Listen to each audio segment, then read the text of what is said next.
Hello, friends, and welcome to another weekly edition of the International Order of Sodomites New Rulings.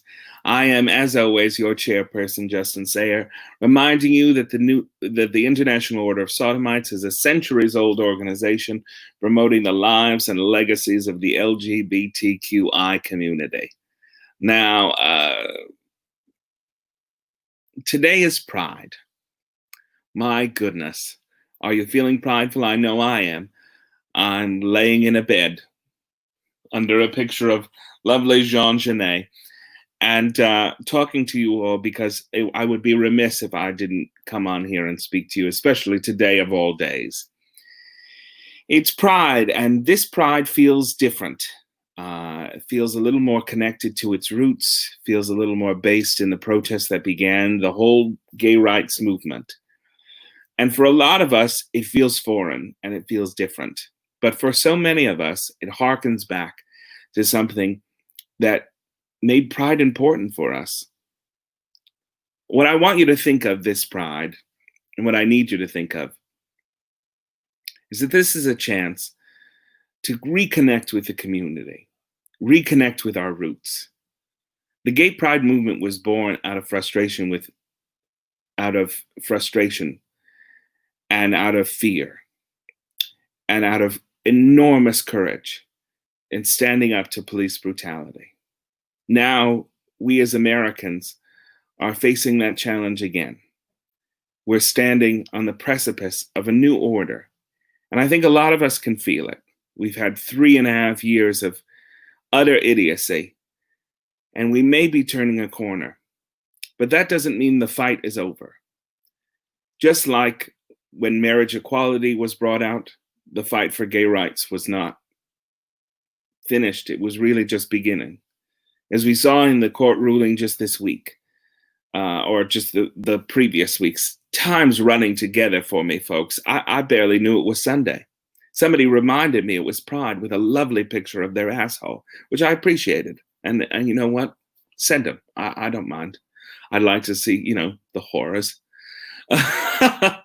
But getting back to serious things, what I'd like to say to you is really take this time in Pride today.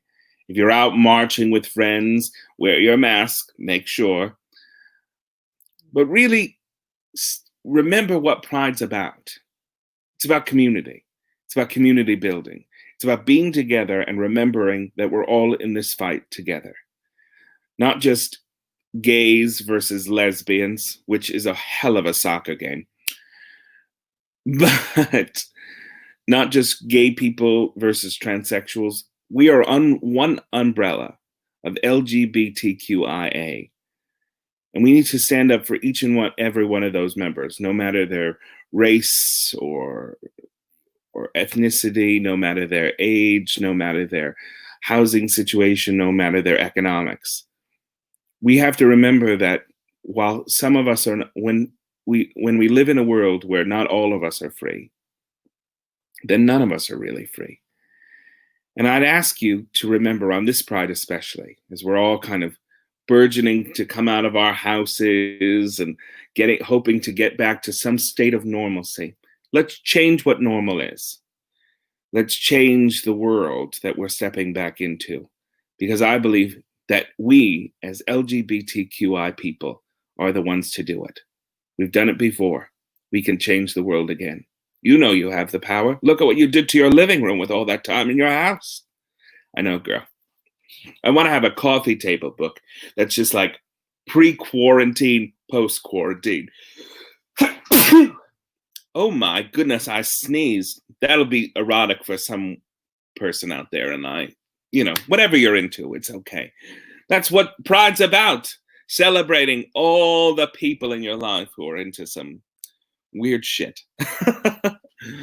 I would like to also remind you today of a few things that are coming up in the near future for this channel and for me personally.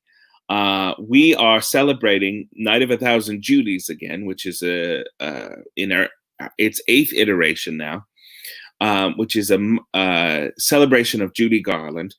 and a benefit for the Ali Forney Center. The Ali Forney Center, for those of you that don't know, houses homeless LGBT youth in New York City. And we'll be doing that benefit on July 14th here online. We have a host of wonderful guests, Adam Pascal and Nathan Lee Graham, Lena Hall, a whole bunch of wonderful Broadway performers are going to sing their favorite Judy songs. I'll be there hosting and with a few little sketches just to keep it all moving. But you can donate prior to that at the link that's right below. Oh, here, right there. Do you see it? Do you see? Right there. That's the Ali Forney link. You can go there today and donate all the money you want. We'll be taking donations throughout the show and keep reminding you that that's what the show is really for. I know you have a myriad of people coming at you for money in these days, and I'm even coming at you half the time. But the Ali Forney Center does really important work, and during this pandemic, they've never closed their doors once. They've taken in kids who are experiencing homelessness, and it's a real marvelous piece of work they're doing down there. So I ask you to give as much as you can.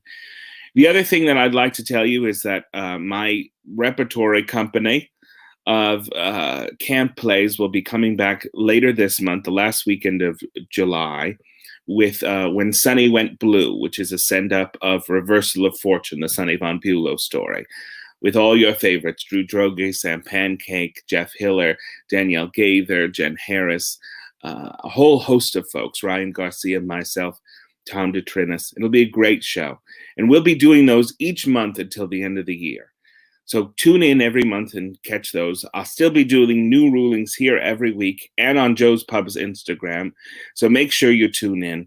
And I wish you all a very happy Pride. I wish I had more jokes to write to you today, but I just wanted to take a moment to sit with you, be with you, remind you what Pride's about, at least for me, and wish you a happy Pride. From everyone here at the International Order of Sodomites, happy Pride, stay safe, wear a mask, not the masculinity, because that's a prison all its own, and have a wonderful, wonderful Pride. I love you.